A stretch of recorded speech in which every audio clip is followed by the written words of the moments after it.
బైబిల్లో ఒక మాట ఉంది, మరణాత అని ఉంది. మరణాత అంటే అర్థం ఏంటి? ప్రభువు వచ్చునుగాక, అంతేనా?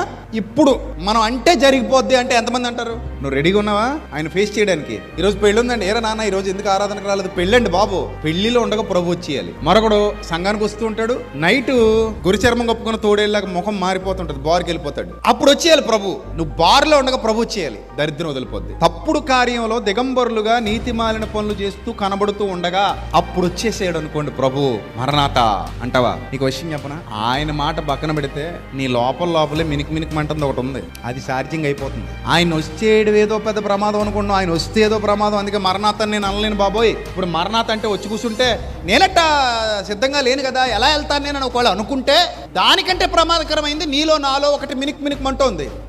నరుని ఆత్మ యెహోవా పెట్టిన దీపము, అది ఎప్పుడు ఆరిపోద్దో టిక్ టిక్ మంటది. అప్పుడు ఇక్కడ ఉన్న చోట నుంచే వెళ్ళిపోతాం. రెండు ఒకటే. ప్రభువు వచ్చినా